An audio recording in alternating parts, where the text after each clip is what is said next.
It's Courtney. Thanks for coming back here today. Last time when we talked, we were talking about retirement as your big priority that you had for yourself financially. And then whenever we're looking at people for retirement, there's five big issues that we want to make sure that we're tackling or trying to solve whenever we recommend solutions to somebody.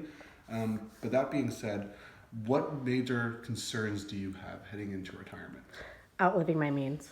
Yeah, you know what? And that's a big issue for a lot of people today, simply because people are living longer than they ever have. That's actually the first issue that we're going to address of the five, and that's longevity.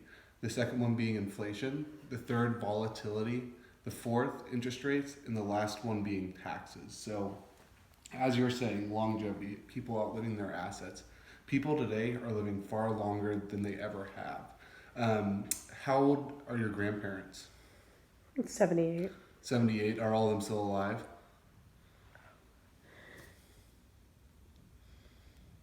Yes. Yeah. Okay, yeah. So they're living longer. Chances are you're going to be living longer, even longer than they are.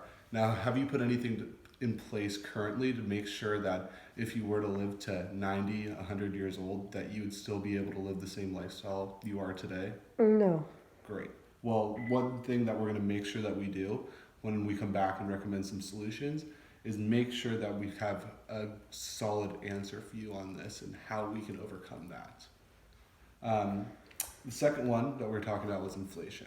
Now, everyone hears about inflation, and by itself, it's rather benign. But do you remember what it was to buy a candy back at the candy store when you were a kid? Mm-hmm. How much did it cost about? 5 cents. 5 cents, yeah.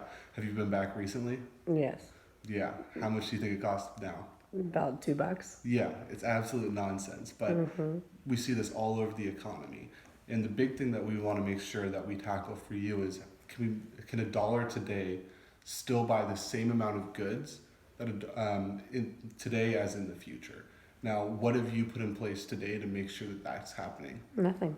Yeah, and not a lot of people have considered that, so that's one thing that we're going to make sure that we include in our analysis for you. So volatility.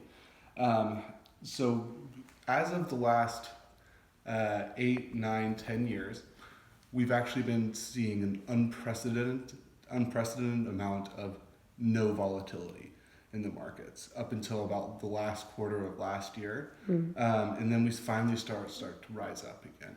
Now, volatility itself, it's not that big of a deal. But that being said, 60% of Americans are going to retire in the stretch that we've just had, where markets have been going up and it's been going well. Now, 40% of Americans are going to retire in something similar to '08. Now, how many people do you know that retired in 2008? A lot, but they're working again. Exactly. They had to go back to work because they weren't prepared to deal with a down market when they wanted to retire. Now, if you had to retire in a down market today, do you have something in place to guarantee income to continue living the same lifestyle that you have today? No. Nope. Yeah, and that's what we see with a lot of people. So we're going to bake that into our analysis as well. So the last two you can think of on a pendulum. So interest rates will be first. Catch me up. Do you know what you're getting in your bank account right now for interest rates? 5%. So in your bank account, you're getting maybe 0.5%. Oh, crap. Yeah, you're not making any money. Whereas back in the 1970s and 80s, we were actually getting close to 15-20% in our CDs. Now, the best way to think of it, if you owned a house today and are paying a mortgage on it, which would you rather be in that lower end or that higher end? Lower. Exactly. Now, if you're trying to, that's because you're the one having to pay the interest. So in retirement, the way that we derive income safely is by looking at, okay, how can we safely pull off income off of this? Now, today, it's hard to do that because people can only get 2, 3, 4% on bonds. But that being said, we're in the lowest interest rate environment that we've ever been. So do we want to be in a fixed or a variable type of solution where as interest rates start to rise, we can start taking advantage of those?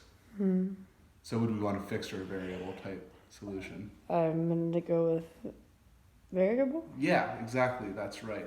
We want to be able to make sure that we can change our interest rates. Just like back in the 1970s with mortgages, people wanted variable rates because they were paying 16, 17% on their mortgage. But as mortgage rates started to go down, they wanted to be able to step that down. Does that make sense? Mm-hmm. Great. Now the last one, taxes. So today, we are in the lowest tax rate environment that we've ever been. Now, do you know what the highest tax bracket has ever been in the United States? No. It's actually been about 90%, which is crazy. Wow. Back in the 1960s, yeah, it's amazing that people even brought any money home at all. That's crazy. Now, that being said, what have you done to make sure that you're minimizing taxes in retirement? Nothing. All right, so that's one thing that we'll consider, trying to make sure that we're paying the absolute least amount of money to Uncle Sam. Sounds good. Great.